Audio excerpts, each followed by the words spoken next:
विचार चल रहा है कठोपनिषद के ऊपर। तो यहाँ पर वर्णन किया था कि आत्मा का स्वरूप ऐसा है।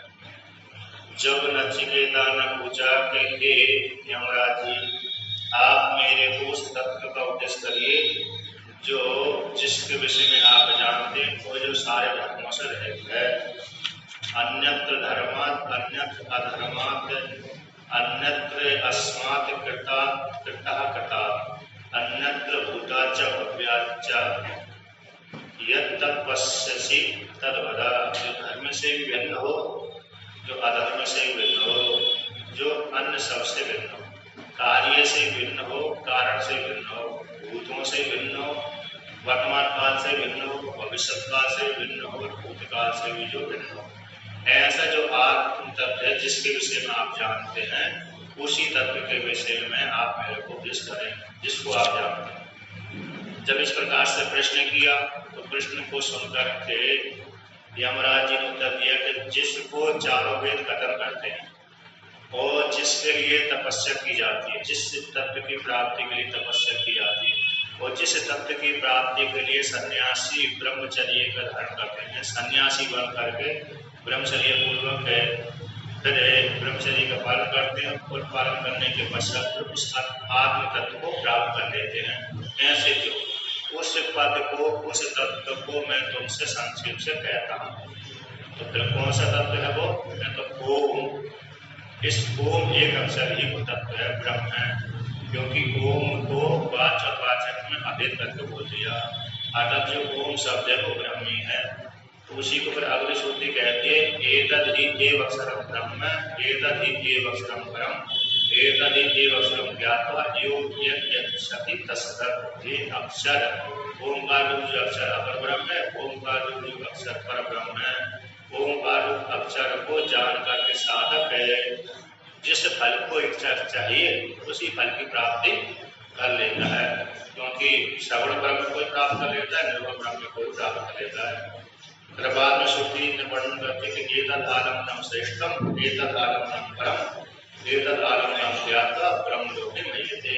हे ओंकार को, हे ओंकार रूप अक्षर सारे साधनों में सबसे श्रेष्ठ साधन है, वो सबसे उत्कृष्ट है। इसी आलम्बन को, इसी को आधार बना करके साधक ब्रह्म ज्ञान को प्राप्त कर लेता है, हिरण्यगर्भ लोक को प्राप्त कर लेता है, अन्य लोकों को प्राप्त कर लेता है। मुख्य रूप से तो इसी ओंकार अक्षर को आधार बना करके ओंकार के स्वरूप को जान करके साधक के ब्रह्मवेत्ता हो जाता है, आत्मवेत्ता हो जाता है। ऐसे जो आत्मा है उसका लक्षण श्रुति वर्णन करती है। ना जायते क्रियते वा कदा विपश्यते नायं कुतश्चित् न बहुः कश्चित् अजो नित्यः शाश्वतोऽयं पुराणो न हन्यते निर्माणे शरीरे। है जो आत्मा है हमारी, ना तो उत्पन्न होती है और ना ही मरती है और ना ही किसी कारण से कार्य से उत्पन्न होती है, ना किसी कारण है ना ही किसी कार्य है। ऐसे जो आत्मा है षड्भाव से विकार, षड्भाव विकारों से रहते हैं। आज है नित्य शाश्वत पुराण है, शरीर के नष्ट होने पर ये नष्ट नहीं होती। इस प्रकार से नचिकेता को यमराज जी ने आत्म तत्व का उपदेश कर दिया। अब यमराज जी की वाणी सुन करके, यमराज जी की वाणी सुन करके नचिकेता जान लिया और यमराज जी उसी आत्म तत्व के विषय में और उपदेश करते हैं। फिर जो साधक इस प्रकार से चिंतन करता है, इस प्रकार से उस आत्म तत्व को प्राप्त कर लेता है।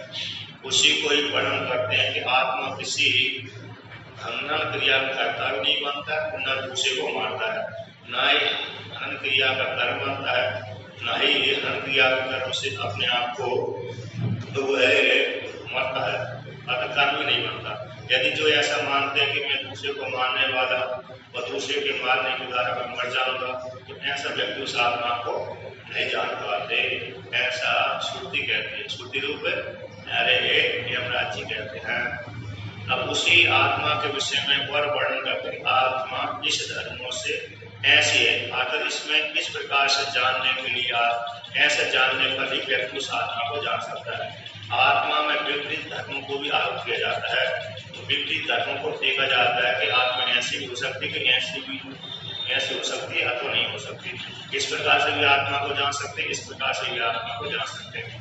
जब तक आत्मा को जानने के लिए विपरीत धर्म को समझ नहीं आता तब तक आत्मा का ज्ञान नहीं होता। स्पष्ट रूप से, क्योंकि पूर्व पक्ष और सिद्धांत पक्ष दोनों को समझना पड़ती है, क्योंकि आत्मा सारे धर्मों से रहित है। तो इस प्रकार से उसी के विषय में, आत्मा के विषय में और कहते हैं कि आत्मा स्वरूपानी है। तो विश्वामित्र कहते हैं अणहोरणीयान न तो मय्यान आत्मास्य जन्तुरे निहितो गुहायां तमकृतुः पश्यति वीतशोको धातु प्रसादां महिमानं आत्मनः। कहते हैं आत्मा कैसी है? अणु है, अणु से भी अणु। नैयायिक आदि सबसे सूक्ष्म पदार्थ को मानते हैं, अणु को मानते हैं। तो सबसे सूक्ष्म पदार्थ कौन है? अणु। तो श्रुति कहते हैं उस अणु से भी अणु है। अणु का अर्थ सूक्ष्म, जैसे परमाणु है, अणु परमाणु त्रिशण, अणु दोनों के त्रिशण। इसके बाद हम लोगों को जो चक्षु के द्वारा जो विषय बनता है वो त्रिशण बनते हैं। जैसे आपने कभी देखा होगा, आप बंदे कमरे में, अंधेरे वाले कमरे में बैठने के पश्चात अब लाइट नहीं जलाई हमने, किंतु एक बाहर के झरोखे से, खिड़की के माध्यम से अथवा छोटे से क्षेत्र के माध्यम से बाहर से अंदर कमरे के भीतर प्रकाश आता है। जब प्रकाश आता है उस प्रकाश में देखते हैं कि वो से थोड़ी सी नाम वाले प्रकाश में तो धूल उड़ती हुई सी दिखती है। यद्यपि अन्य जगह नहीं दिख रही, किंतु वहां पर उस प्रकाश क्या स्पर्श होते ही वहां पर धूल उड़ती हुई सी दिखती, जो खिड़की के माध्यम से प्रकाश अंदर अंधेरे वाले कमरे में आ रहा है। तो वहां पर जो धूल सी दिख रही है उड़ती हुई प्रकाश के बीच में, तो उसको बोलते हैं त्रिशण। अगर वो भी हमारे इस प्रकार से वो देखते हैं, साक्षात नहीं देखते। कहते हैं गुणक और परमाणु और सूक्ष्म होते हैं। गुणक और परमाणु कैसे होते हैं? और सूक्ष्म होते हैं। वो तो हमारे चक्षु इंद्रिय के विषय पाते नहीं। वो तो त्रिशण जब होते हैं तब वो रूप के प्रकाश में देखते हैं। पर त्रिशण चतुष्ण होते हैं, फिर हमको एक पृथ्वी के रूप में देखते हैं। तो कहते हैं परमाणु सबसे सूक्ष्म होता है, ऐसा नहीं है मानते हैं। तो श्रुति कहती है कि वो परमाणु से भी आत्मा सूक्ष्म से भी सूक्ष्म है, अणु से भी अणु है। तो कहते महातो मय्यान, नैया कहते सबसे बड़ा है तो आकाश है। जितना भी आप देख रहे हैं, जगत प्रपंच देख रहे हैं, तो पृथ्वी भी इतनी बड़ी नहीं है, जल भी इतना बड़ा नहीं है, तेज भी इतना बड़ा नहीं, वायु इतनी नहीं बड़ी। तो कौन बड़ी है? तो आकाश सबसे बड़ा है, क्योंकि आकाश से जब हमको अवकाश नहीं देगा तो हम जा ही नहीं सकते। जैसे पृथ्वी हमको अवकाश नहीं देती नीचे प्रवेश करने का, तो हम पृथ्वी के भीतर प्रवेश नहीं कर पाते, किंतु आकाश हमको अवकाश देता है, तभी हम आगे आ सकते हैं, जा सकते हैं, चल सकते हैं। जब आकाश ने अवकाश देना बंद कर दे तो हमारी चलना भी मुश्किल हो जाएगा। इसलिए आकाश सबसे श्रेष्ठ है। तो कहते हैं तो आकाश सबसे श्रेष्ठ है, तो आत्मा भी उससे श्रेष्ठ है अथवा नहीं? कहते हैं मैं तो महान से भी है, आत्मा महान है, आत्मा श्रेष्ठ से भी श्रेष्ठ है, आकाश से भी बड़ी है। आकाश से बड़ी क्यों है? तस्मात् वा आत्मना आकाश समुद्र, तो उस आत्मा से इस आकाश की उत्पत्ति होती है। तस्मात् इस आत्मा से ये संपूर्ण जगत को जो आकाश दिख रहा है, आकाश रूप जगत दिख रहा है, वो आकाश रूप जगत उसी आत्मा से उत्पन्न होता है। तो जो जिससे उत्पन्न होगा तो वह तो छोटा ही कहलाएगा, जो उत्पन्न करने वाला होगा वो बड़ा कहलाएगा। इसलिए जो उपादान कारण होता है वो बड़ा होता है, जो कार्य होता है वो छोटा होता है। तो इसलिए उपादान कारण सूक्ष्म होता है, तो कार्य मोटा होता है। इसी दृष्टि श्रुति कैसी कहती है कि आत्मा बड़ी से बड़ी है, महान से महान है।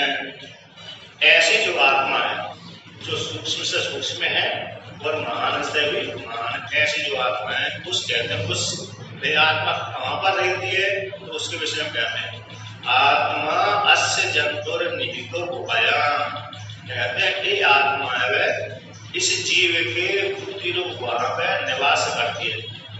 अर्थात जो बुद्धि रूप जो गुफा है उस गुफा में ये आत्मा की उपलब्धि होती है, अर्थात प्राप्ति होती है। ये प्राप्ति का साधन है।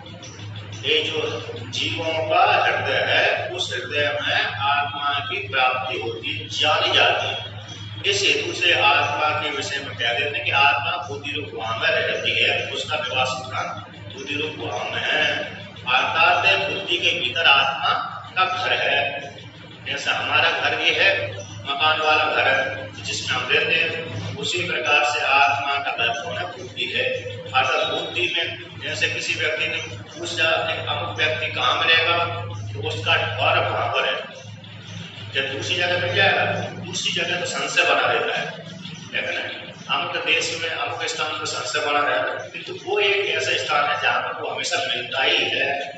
वहीं पर हम बैठे हुए उसको देखते हैं, तो किसी व्यक्ति ने उस व्यक्ति के उसे पूछ दिया कहाँ पर रहता है, वो कहाँ पर मिलेगा, क्योंकि उस द्वार में उसकी आदत है कि उस द्वार में ज्यादा जाता है, उस द्वार पर तुम चले जाओ तो वहाँ पर तुमको जरूर मिल जाएगा। वो दूसरी जगह देखने जाते तो नहीं मिलेगा, कभी कभी आता था वहाँ पर जाता था। तो हम व्यक्ति कोई भी व्यक्ति किंतु उस द्वार में वो प्रतिदिन आता है, तो उस स्थान पर जाओगे तो तुमको निश्चित रूप से उस व्यक्ति की प्राप्ति हो जाएगी, आदत वो व्यक्ति तुमको मिल जाएगा जिससे तुम्हारा प्रयोजन सिद्ध हो जाएगा। ऐसा व्यक्ति लोग में कहते हैं किसी को खोजना है, जानना है, पूछना है, तो अमुक व्यक्ति के जैसे अब किसी ने बोल दिया कि कहीं महात्मा मिलेगी, वहाँ अमुक आश्रम में वहां पर मिलेगी, तो वो आत्मा महात्माओं को मिलने का द्वार एक स्थान है। तो व्यक्ति बाजार में महात्मा को नहीं ढूंढेगा, बल्कि कहाँ ढूंढेगा? उस आश्रम में जाकर ढूंढेगा। आप इस आश्रम में महात्मा रहते हैं, ख्याति फैली हुई है, तो उस आश्रम में चले जाते हैं, तो वो व्यक्ति को उस महात्मा की प्राप्ति हो जाती है, अर्थात दर्शन हो जाते हैं, उससे जो जिज्ञासा उसकी होगी शांति मिल जाती है। अब उसी महात्मा को कोई कहे कि बाजार में मिल जाएगा, तो क्योंकि बाजार में तो कभी कभी सामान लेने के लिए जाता था, तो बाजार में उसको मिलने का निश्चय नहीं हो सकता। अर्थात अचानक मिल गया कोई बात अलग है, लेकिन प्राय करके बाजार में नहीं मिलेगा, प्राय करके वहां कहाँ मिलेगा? आश्रम में मिलेगा। उसी प्रकार से आत्मा कहाँ मिलेगी? तो बुद्धि रूप गुहा में मिलेगी। यद्यपि सभी जगह आत्मा है, जैसे महात्मा बाजार में भी जाता है, नदी स्नान करने भी जाता है, अन्य तीर्थ सेवन में आदि में भी जाता है, किंतु उधर उधर जाने के पश्चात भी उसका एक निश्चित स्थान है जो आश्रम। तो आश्रम में रुका रहता है, वहां पर जरूर उसको मिल जाएगा। उसी प्रकार से आत्मा सभी जगह रहती है, पेड़ में भी रहती है, वृक्षों में भी रहती है, छोटे छोटे पौधों में रहती है, नदी में भी रहती है, पर्वत में भी रहती है, आकाश आदि में भी रहती है, सारी स्त्री पुरुषों में भी रहती है, जानवरों में रहती है, मंदिर में भी रहती है आत्मा भगवान। किंतु विशेष स्थान उसका कहाँ पर है? बुद्धि रूप गुहा। जैसे भगवान का विशेष, यद्यपि भगवान सभी जगह रहते हैं, जैसे विष्णु भगवान है, शिव जी हैं, सभी जगह रहते हैं, किंतु विशेष उनकी प्राप्ति का, उनके दर्शन करने के स्थान कौन सा है? मंदिर। तो हमको मालूम है कि भगवान इस मंदिर में जरूर मिलेंगे, इसलिए हम भगवान को जान करके निश्चय करके उस मंदिर में चले जाते हैं, तो मंदिर में हमको दर्शन हो जाते हैं। यद्यपि भगवान सभी जगह विराजमान है, विराजमान होने के पश्चात भी हमको वहां पर संशय बना रहता है कि यहाँ पर मिलेंगे कि नहीं मिलेंगे। जैसे पहाड़ में देखने के लिए चले गए, भगवान वहां पर मिल जाएंगे, सभी जगह है ना भगवान, किंतु वहां पर नहीं मिल पाते उन लोगों को, पूरा विश्वास न होने के कारण। बाजार में जाए भगवान, तो वहां भी नहीं मिल पाती, वहां पर पूरा पूरा दृढ़ निश्चय नहीं है। तो कहाँ पर दृढ़ निश्चय बैठा हुआ है? अमुक मंदिर में ही भगवान मिलेंगे। तो इसलिए अमुक मंदिर में व्यक्ति भगवान के प्रति निष्ठा रखकर तो उस मंदिर में जाता है, तो वहां पर उस व्यक्ति को भगवान के दर्शन हो जाते हैं, चाहे वो भगवान मूर्ति के रूप में हो, चाहे वो भगवान साक्षात अपने आकृति के रूप में हो, लेकिन वो देख मिलेंगे उस व्यक्ति को, स्त्री पुरुष को, उसी मंदिर में भगवान। एक को भगवान के मिलने का एक स्थान विशेष हो गया है कि नहीं? उसी प्रकार से ये आत्मा की प्राप्ति का स्थान कौन है? हृदय है। तो इसी हृदय में परमात्मा मिल जाता है, जाना जाता है। कौन है वो? है बुद्धि रूप गुहा। बुद्धि रूप गुहा में परमात्मा जाना जाता है। ऐसी हर प्राणी की बुद्धि रूप गुहा है, उस गुहा में ही परमात्मा की की उपलब्धि होती है। वह साधक अपने आत्मा को अपने हृदय में खोजे जाने। इस प्रकार से तो कहते तम उस आत्मा को अकृत पश्यति विद सोतो, जो साधक निष्काम पूर्वक वाला है, अतः जिसके मन में कोई जगत की वासना नहीं है, मेरे को धन की प्राप्ति हो जाए, मेरे को लक्ष्मी की प्राप्ति हो जाए, स्त्री की प्राप्ति हो जाए, पति की प्राप्ति हो जाए, पुत्र की प्राप्ति हो जाए, पुत्री की प्राप्ति हो जाए, यश की प्राप्ति हो जाए इत्यादि, जमीन धन संपत्ति आदि की प्राप्ति हो जाए, ऐसी जिसके मन में कामना नहीं बनती, ऐसे व्यक्ति जो निष्काम व्यक्ति है, वही व्यक्ति उस आत्म तत्व को जान लेता है। यदि जिसके मन में थोड़ी सी कामना है कि मेरे को पत्नी, पुत्र, धन, संपत्ति, ऐश्वर्य, ख्याति, नौकरी, बिजनेस, व्यापार आदि की प्राप्ति हो जाए, तो ऐसी जिसके मन में ये चलती रहती है, तो उसके द्वारा आत्मा जल्दी नहीं मिल पाएगी, क्योंकि उसके द्वारा उसके मन में एक कामना की वृत्ति चल रही है। तो फिर उसी का चिंतन वो करता रहेगा। जब एक कामना की वृत्ति वाला विचार छोड़ेगा, तब आत्मा का विचार उत्पन्न होगा, तभी उसको प्राप्त होगी। तब कैसे देर में प्राप्त होगी? जब जिसने सबका त्याग कर दिया, सारी कामनाओं का त्याग कर दिया, ऐसे व्यक्ति को शीघ्र ही परमात्मा की प्राप्ति हो जाती है। अर्थात वेदांत का श्रवण करता है, किसी आचार्य के पास में जाकर के, किसी गुरुकुल में जाकर के, चाहे वो आचार्य स्त्री हो अथवा पुरुष हो, एक होना चाहिए परंपरागत है। तो परंपरागत वाले आचार्य जैसे वेदांत का श्रवण करता है, तो श्रवण करके फिर वो अपने को जान लेता है। कहते जो व्यक्ति संकल्प निष्काम वाला है, ऐसा व्यक्ति ही उस आत्म तत्व को जान करके शोक मोह से पार हो जाता है। धातु प्रसादान महिमानम आत्मा, धातु की कृपा से जो संपूर्ण इंद्रियां इस स्थूल शरीर को धारण करती हैं, इनकी कृपा से अपनी आत्मा के महिमा को जान लेता है, आत्मा को प्राप्त कर लेता है। क्योंकि यदि व्यक्ति के शरीर कमजोर है, शिथिल है, कृष्ण है, तब भी वो आत्मा को नहीं जान पाता। और वृद्धावस्था हो गई तो शरीर ने जवाब दे दिया, घुटने में दर्द होता है, अन्न में दर्द होता है, मन में चिंता व्याप्त रहती है, मेरा क्या होगा इत्यादि मन में वासना बैठी थी। क्योंकि युवावस्था में उसने सशिष्ट नहीं हुआ, कोई स्त्री या पुरुष युवावस्था में यदि सशिष्ट होता है, दृढ़ पक्का कर लेता है, विश्वास कर लेता है, अपनी स्थिति अच्छी सुधार लेता है, तो बुढ़ापे में उसको असर नहीं करती हो कि मेरा मन ने मेरा बुढ़ापे में क्या गति होगी, मेरा पुत्र कहना मानेगा अथवा नहीं, पुत्र की बहू आ गई तो वो कहना मानेगी अथवा नहीं, नहीं मेरे को रोटी मिलेगी अथवा नहीं। क्योंकि वृद्धावस्था में तो पराधीन ही रहता है, और पराधीन सपने स्वप्न आई, पराधीन में तो पराधीन जो व्यक्ति है तो उसको तो स्वप्न में भी सुख नहीं प्राप्त होता। तो जो बुढ़ापे में आने पर उसकी भयंकर चिंता ग्रस्त रहती है, तो इसलिए तो उसको चिंताओं से बचने के लिए युवावस्था में भी, जवानी में ही अपने मन को सुधार पक्का कर लेना चाहिए। अब जिसने जवानी में मन को पक्का नहीं किया, तो उसको ये प्राय करके वृद्धावस्था में चिंता खा जाती है, किसी दुखी हो जाता है। अब जिसको वृद्धावस्था में जाकर चिंता नहीं खाती है, तो वो ठीक रहता है, देखा कि हाँ मेरा कुछ नहीं होने वाला, मैं तो भगवान का आश्रय करूँ, भगवान को बल का आश्रय करके अपना जीवन यात्रा पार कर जाऊंगा। फिर उस व्यक्ति को पुत्र से ज्यादा मोह होता है, पत्नी से ज्यादा मोह होता है, उसके पुत्र भोजन देते हैं तब भी उसको कोई असर नहीं पड़ता, नहीं देते तब भी उसको कोई असर नहीं पड़ता। कहता जब तक हम जीऊंगा अपने स्वावलंबी होकर के मैं जीऊंगा, पुत्र और बहू आदि की अधीन होकर के नहीं जीऊंगा। तो ऐसे व्यक्ति को फिर क्या हो जाता है, सुख की प्राप्ति हो जाती है।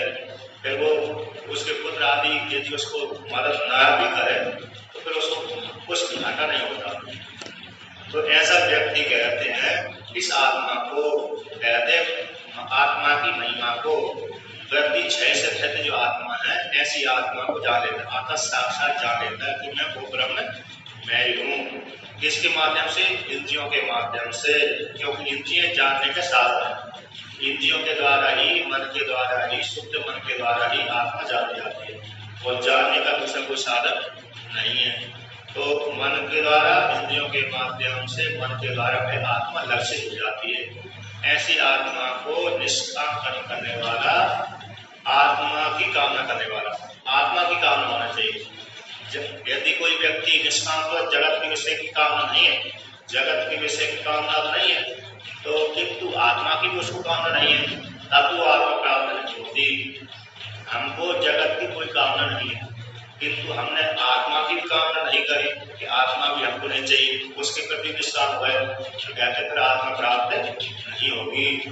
जगत की कामना तो हमको नहीं थी, किंतु आत्मा की कामना होना चाहिए। जैसे कोई व्यक्ति आपने देखा होगा, सुना होगा, जाना भी होगा, व्यवहार में तो दिखता ही है, हम व्यक्ति कोई चिंता नहीं सताते, चिंता नहीं सताते, किंतु वो आत्महत्या करने के लिए प्रवृत्त नहीं होता।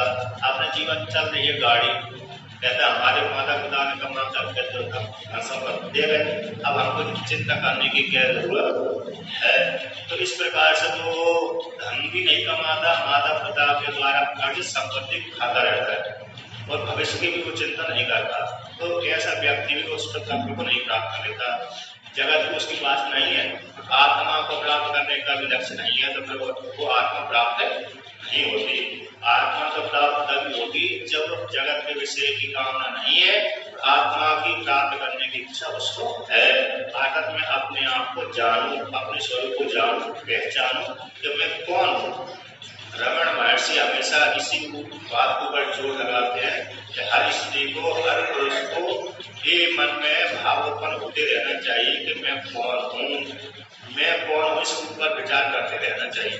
जब बार बार विचार करेंगे तो बार बार विचार करने से, पूछने से, प्रश्न करने से, मैं कौन हूँ, ये कौन हूँ, कौन शब्द हम क्यों से आते है ना, हम क्यों से आते, मैं कौन हूँ। तो इस बात को लेकर के क्यों जो प्रश्न बन गया, तो प्रश्न बनते बनते, उठते उठते उठते वो उत्तर के रूप में परिणत हो जाएगा। अभी तो प्रश्न बन रहा है, मैं कौन हूँ, मैं कौन हूँ, मैं कौन हूँ, ये प्रश्न बनते बनते फिर उत्तर के रूप में आ जाएगा, मैं ब्रह्म हूँ, है कि नहीं।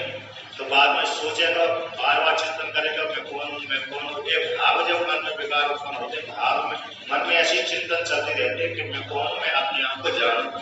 जब ऐसे मन में विकार उत्पन्न होते रहेंगे, विचार उत्पन्न होते रहेंगे, विचार मन में विचार जब उत्पन्न होते रहेंगे कि मैं कौन हूँ, मैं अपने आप को जानूं, मैं किस प्रकार का हूँ, किस प्रकार का नहीं हूँ, तो फिर सुनते सुनते विचार उत्पन्न होते होते होते उसके मन में फिर उत्तर आ जाएगा, तो अरे भाई मैं तो आत्मा हूँ, मैं तो ब्रह्म हूँ, ना तो मैं स्त्री हूँ और ना ही मैं पुरुष हूँ, तो फिर मैं कौन हूँ, निर्विशेष परब्रह्म परमात्मा ही हूँ। इस प्रकार से बार बार चिंतन करने से तो भाव कैसे हो जाता है, पुष्ट हो जाता है। इसलिए वो जरूर ऐसा कहते हैं मैं कौन, इसके ऊपर जोर देते हैं। तो हर व्यक्ति को इस प्रकार से मन में कभी ना कभी विचार करते रहना चाहिए कि मैं कौन हूँ, मैं अपने आप को जानूं। तो जानने की इच्छा मेरे को करना चाहिए, जिज्ञासा होना चाहिए। ऐसा व्यक्ति की जगत संबंधी बात ना हो, अपने जानने की इच्छा हो, तो ऐसा व्यक्ति उस आत्म तत्व को आचार्य के द्वारा उपदिष्ट होकर के उस तत्व को जान लेता है। ऐसे इस प्रकार से नचिकेता को आत्म तत्व को उपदेश किया और उसी के विषय में श्रुति और कहती है, यमराज रूप जो श्रुति है वे नचिकेता को, शिष्य रूप नचिकेता को आत्मा के स्वरूप के विषय में वर्णन करती है। आत्मा किस स्वरूप वाली भी है। यद्यपि यहाँ पर आख्यायिका आई है, आख्यायिका बोध कराने के लिए, किंतु श्रुति कहती है कि आख्यायिका के माध्यम से हर अधिकारी को अच्छी प्रकार से ज्ञान हो जाता है। डायरेक्ट श्रुति ऐसी बोध कराए, उपदेश कर दे, तो व्यक्ति को जल्दी विश्वास नहीं हो पाता, जल्दी ज्ञान को तत्व उसके मन में नहीं बैठ पाता। किंतु कहानी के रूप में यदि उसी तत्व का उपदेश किया तो कहानी के माध्यम से व्यक्ति को उस तत्व की प्राप्ति हो जाती है, उसका ज्ञान हो जाता है। जैसे आपने पांचरात्र नाम का मतलब सुभाषितम जो ग्रंथ का नाम सुना हो, तो सुभाषितम आदि में वह दूसरा है, एक राजा के 5 रात्र थे, तो जो भी है, एक राजा के 5 पुत्र थे, तो 5 पुत्र बड़े मूर्ख थे। तो राजा ने मन में विचार किया किस प्रकार से ज्ञानी हो, तो राजा ने वो अपने राज में वो संदेश भिजवा दिया कि जो कोई भी मेरे पुत्र को उपदेश कर देगा मैं उसको धन संपत्ति आदि दूंगा। अब सभी जो आचार्य आदि थे, ब्राह्मण आदि थे, उन्होंने देखा कि ये तो बड़े मूर्ख हैं, इनको मूर्खों को कैसे पढ़ाए। एक ब्राह्मण तैयार हो गया, ठीक है राजन, मैं तुम्हारे पुत्रों को, आपके पुत्रों को ज्ञानी बना देता हूँ। ठीक है, ज्ञानी बना दो, मैं तुमको इतना धन दूंगा, क्योंकि विद्यालय में धन तो देना ही पड़ेगी, नहीं तो वो आचार्य अपने सारे काम काज विद्या करके क्यों पढ़ाएगा, है कि नहीं। बिना, क्योंकि उसने विवाह आदि किया होगा, उसकी गृहस्थी चलना चाहिए, तो उसके लिए धन देना चाहिए, क्योंकि नियम है। यदि आपने कुछ विद्या ली है तो बदले में उसको धन आदि की व्यवस्था करना चाहिए। इस प्रकार से उसने कहा ठीक है राजन, मैं आपके पुत्रों को पढ़ाता हूँ, आप मेरी मदद करिए। तो उसे ब्राह्मण ने क्या किया, उन पुत्रों को ले गया, लेकर के प्रतिदिन क्या करता था, दृष्टांत के द्वारा उनको पढ़ाता। वहां पर जाइए, वहां पर ऐसा कार्य मिलेगा, वहां पर ऐसा जाइए, वहां पर ये काम करना। तो ऐसे ऐसे करके दृष्टांत को दे करके मैंने प्रयोग करवा करके उन सारे पांचों पुत्रों को, राजा के पांचों पुत्रों को, मूर्ख जो पुत्र थे उनको क्या कर दिया, ज्ञान करा दिया, विद्वान बना दिया।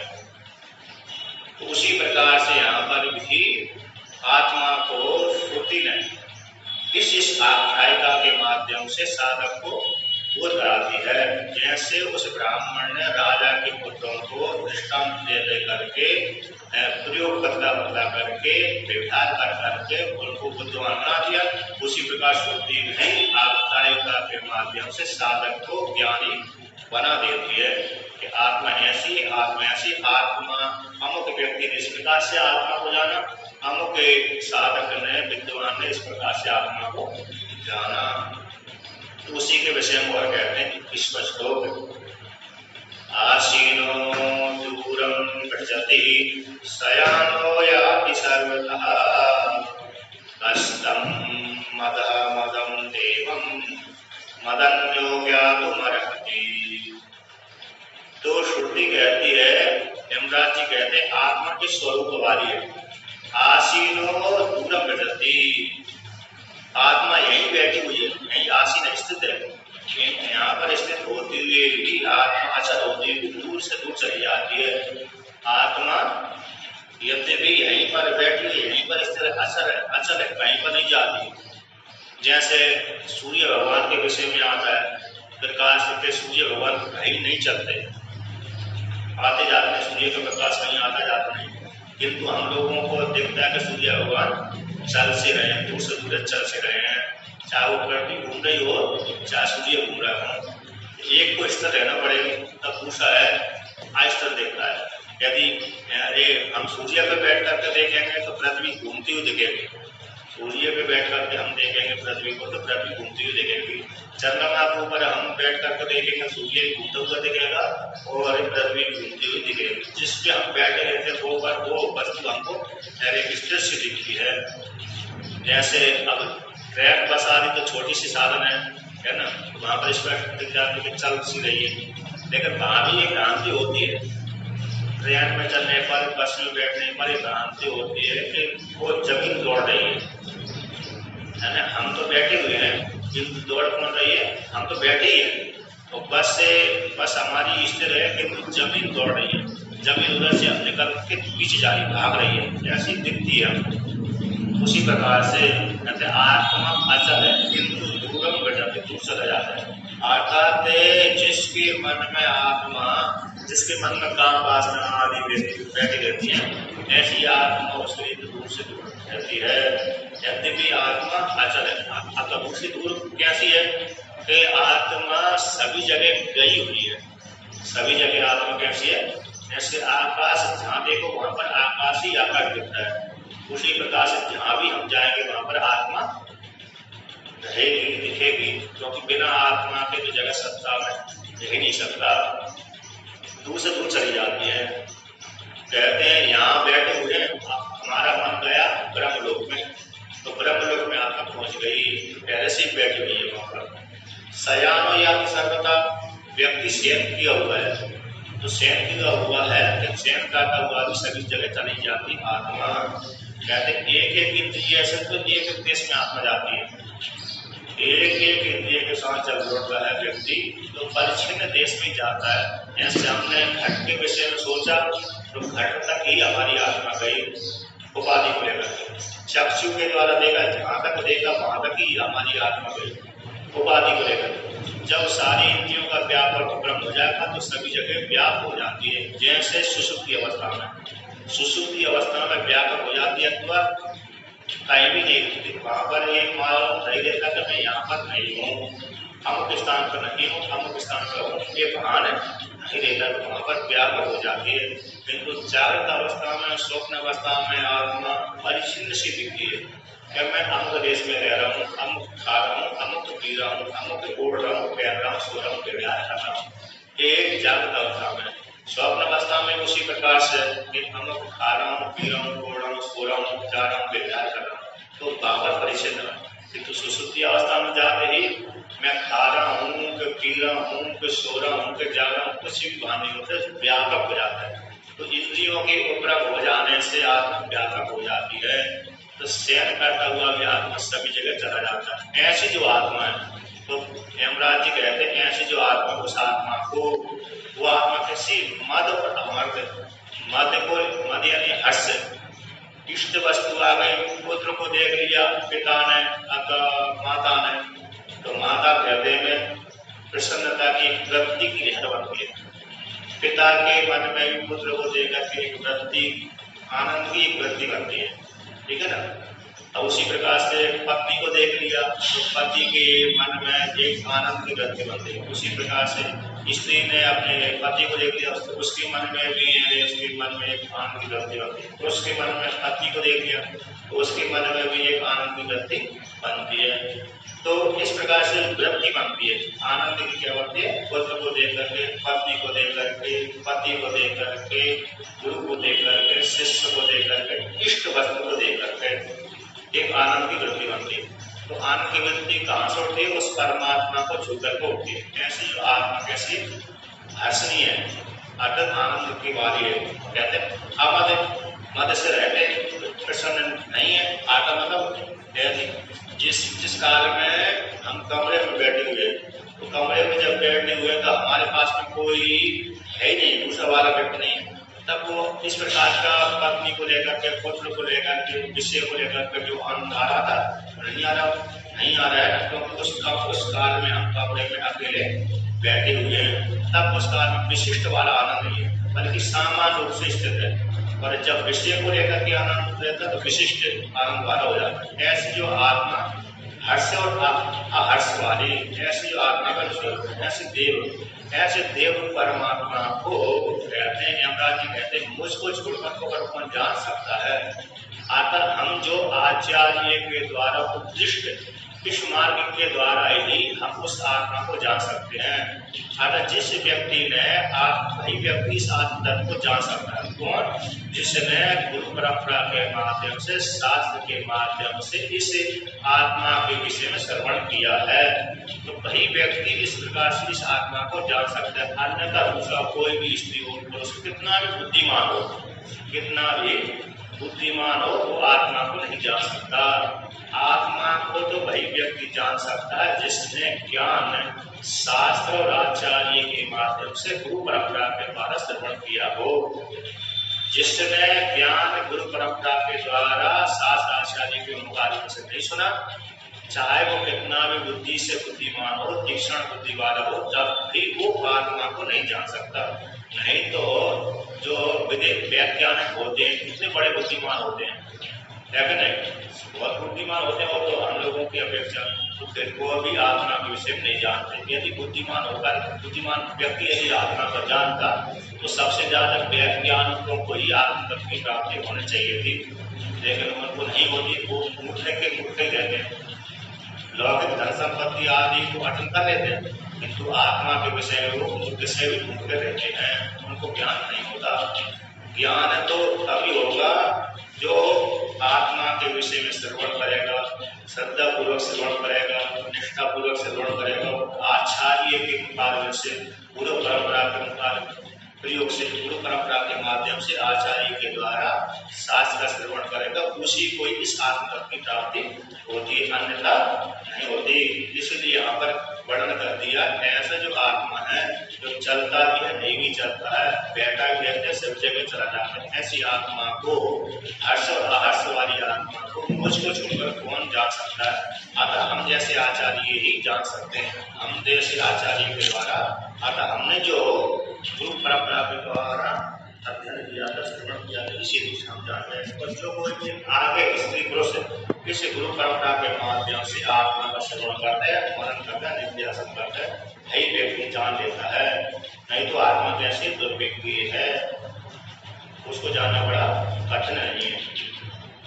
श्वेतास्तर उपनिषद में आता है, उसमें अपाणे पादो जगुनो गीता पश्चात चक्षुष शृणोत करना सवेति वेदम न तस्य अस्ति वेत्ता तमहुरक्रम पुरुषम महांतम इत्यादि ऐसा वाक्य है। अपाणे पादो जगुनो गीता, बिना हाथ और पैर के आत्मा वस्तु को पकड़ लेता है, बिना पैर के चल देता। अपाणे पादो जगुनो गीता, दौड़ लगा देता है, गीता पकड़ लेता है। पश्चाति अचक्षु सशृणोत पकड़ना, बिना चक्षु को देखता है और बिना कान के श्रवण करता है। इसी श्रुति का अनुवाद तुलसी भगवान तुलसीदास जी ने किया है रामचरितमानस में।